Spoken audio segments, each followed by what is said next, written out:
Hi, I'm Dave Schugert, and I'm one of the members of the GO committee here at South, and we oversee some of the missions things, the global missions things. And today I'm sitting down with Craig Hammersmith, and he and his wife Janice are here in town, and we just thought we'd sit down and talk a little bit about what they're doing and share some of that information with you. Hey, Craig. So. Back in 2017, you and Janice felt God calling you into full-time ministry, and tell us about that. How, because you already had a job going on. How did you get from working, Janice doing the homeschool stuff? How did you go from there to wanting to do full-time ministry in Luxembourg? Yeah, good question.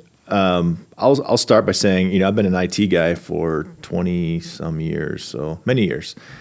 And, I knew my job was kind of coming to an end. My role was being eliminated. And I found myself praying and asking the Lord, I've never been in this situation before, and boy, this is going to be weird. And after it happened, I just found myself asking the Lord, what's next? It was kind of a tough season of work as it was.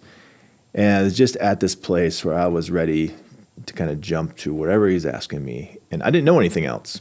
But he started kind of tenderly passing me along scriptures. And I'm wrestling with these, trying to figure out what are you trying to tell me? And the word missions kept on coming up. Mm-hmm.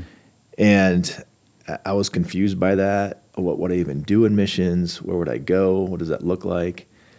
So that was kind of one piece of the story. The second piece was just prior to me kind of leaving that role.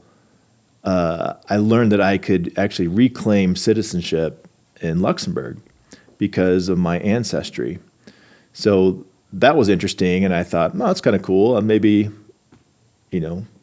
it opens up doors for my kids later on in life. I don't know. But there was no ambition or never thought of anything missions related. So I decided to go ahead and pursue the citizenship process. They said it's a 1.5-year process. From start to finish, it was 4 months for us. Wow. And so now these two stories, missions, Luxembourg, are they related? What do I do with that? And after 9 months of praying and searching and talking to people, trying to discern, is there something here that I should be listening to? We got to a place where it became really clear that a number of doors are starting to open. Cool. And we connect with an organization called Young Life, and in a conversation with them, they told me they had been praying for 1.5 years about getting started in Luxembourg. And then there's me that shows up and knocks on the door, and they're as surprised as I was, in this conversation. So, yeah. That's cool. So there's a bunch of obstacles that always occur when someone tries to go to another country and do ministry.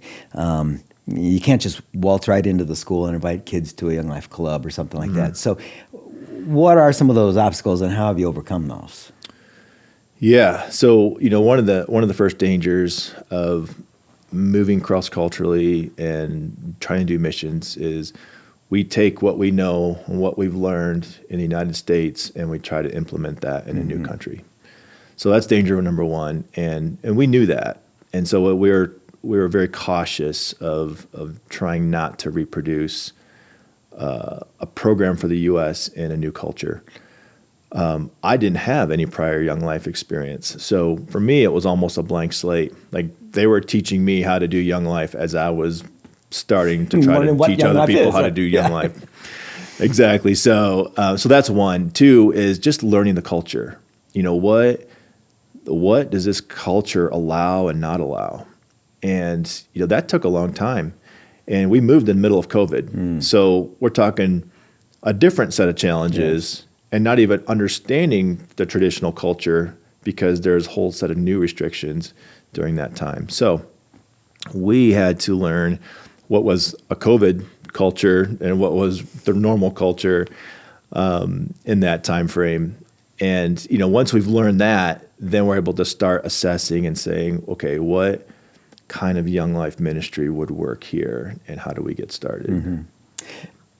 I was in Young Life when I was in high school, and we had these clubs, these meetings, and the Young Life leaders would come into the high school, and I could meet with them during lunch and that kind of thing. And then I would go to camp, and I spent a summer here in Colorado at a beautiful Young Life camp. And are you doing those kinds of things? What activities do you do with the kids right now? Yeah, so when we started, we just started doing events just to kind of introduce who we were. To show them that we're safe people and that we care deeply for them. So in Luxembourg, there's not a lot of encouragement they get in the school system. And so we found that, just what does it mean to encourage somebody? And we found early on even, I used to tell the students that we were connecting with, step one is, what does it mean to smile at somebody on the sidewalk? Something as simple as that is start with a smile. That goes a long way. And just look at somebody in the eye, smile. And so that was number one. Man, all of a sudden made me think, have I been smiling? Am I looking at you? I hope I am. Yes, you are. So we've been doing a lot of events, and those events are a lot of fun and games. And then little by little, we've been kind of weaving in a little bit about Jesus. And we're trying to introduce kids to Jesus. And some of them know Jesus, and some of them don't, and some of them know a little bit, but they haven't gone real deep. And so we're trying to sort of figure out what's the right way to introduce kids to Christ, and then when is it appropriate and when is it time to say, let's go a little deeper. Mm-hmm. So we're trying to be super tender, and I would say cautious in the culture and respectful of the culture. So that's always a big thing. I'll tell you one quick thing is I was with a pastor, and he told me he goes, nobody will take you serious until you've been here for 2 years. I said, well, why is that?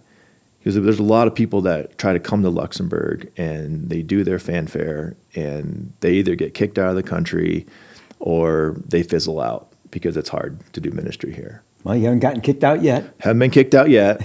It's been 3 years. I'm still there. Good.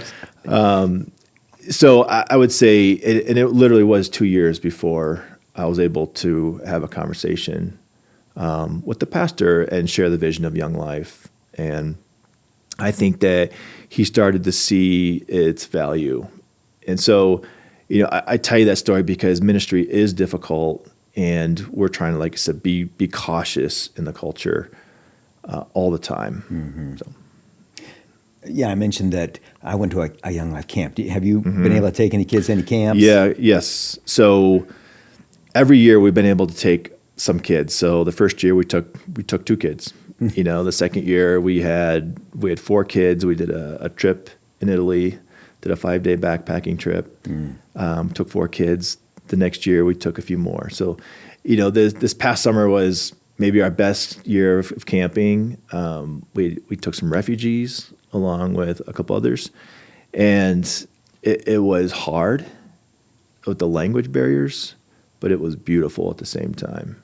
Now, by camping, you mean like in a tent camping? No, we just camping. We use them interchangeably. Okay. So this particular camp was in France, along the French Alps. I know it's tough. Oh, yeah. Yeah. So we drove 8 kids to the French Alps and spent a week there. Beautiful area. And it was, like I said, it was good and it was hard at the same time. Yeah. But the key thing for all of us that we hang on to is when we got back, one of the parents reached out to us, and English is not their first language and quite difficult. But she said, thank you so much for taking our kids to camp. Yeah. They needed this. And let us know whenever you do another camp. We want to bring them there. That's awesome. So I just thought that was such a beautiful story. We look at it and say, I don't know if they understood the gospel. I don't know if they heard it. But we kept on pressing in and showing kindness and including them and loving them. And that's what came through. It's amazing that just simple things like you said earlier, looking someone in the face, smiling, and showing kindness and love goes a long way. It does. Yeah. It does. So what are some of the hopes, the dreams that you have for, Young Life in Luxembourg, your ministry? What do you hope to see happen in the next 2 to 5 years, 10 years, whatever? Yeah. The first thing is more discipleship groups. We sense the Lord, He told us to go, just go. And we didn't know what we were going to do when we went. But the thing we heard Him say was, go and make disciples. And so to get to that point, we do all these events and stuff just to get kids together, have fun, and start tenderly introducing Christ to them. So more discipleship groups is where we want to be. So that requires more leaders, and it requires a space to do that. Right now we have a small space at our house where we host kids every month. We would love to get a little bit bigger place where we can kind of make it our own, and we can offer that as a place of refuge. Right now, most of everything in Luxembourg closes by 8 p.m. Mm-hmm. So the question is, well, where do kids go after 8 p.m.? There's not many places. Can't go hang out at the McDonald's. You might be able to hit McDonald's till 9, but they're not hanging out there, right? They can go to the movie theater, but they're not really hanging out. Right. Other places are going to get them into trouble. And so we would love to have a space where we just say we're open later and kids can just come and be, and it's a safe environment. That could be a coffee shop. It could be a game place, whatever it is that just creates a space for kids to come and hang out, especially on the weekends. So that would be one ambition and dream. The other is just expanding into different areas of the country so kids don't have to travel as far. So Escher-Alzette is one place, and then Ettelbruck would be the third place where we would love to see ministry start. Mm-hmm. Good. Yeah. So you've talked about what you're doing there, the ministry, some of the needs. In fact, if anybody wants to start a coffee shop in Luxembourg, maybe that could come in handy. That would stay up late. But what are some ways the body at South can support you, and how can we pray for you? You've already mentioned space. You need some space. You'd like new leaders. What are some other prayer requests that you might have? Yeah. Well, leaders, I'll just reiterate, leaders is just number one right now. So, myself, I am sort of the employed person, or, the primary person in the ministry. And then our family all help out for when we do events and whatnot. But leaders are such a critical thing. We need more caring adults to love on kids. It also opens up opportunities for, as I said, more clubs and getting into teaching and doing after-school clubs near the schools. So that is a possibility for more leaders. Resources, finances, connections, all those things are really important to the ministry. And then just praying for kids. I mean, we always pray 9:38. Our alarms go off. Pray for the harvest, and so where are the kids? Send us the kids. Send us the leaders. So, yeah. Well, that's great. Well, Craig, it's great to have you and Janice here in Denver, and we'll be praying for you guys in Luxembourg, and I look forward to the next time we get to see you here in town. Thank you. Yep. Thanks.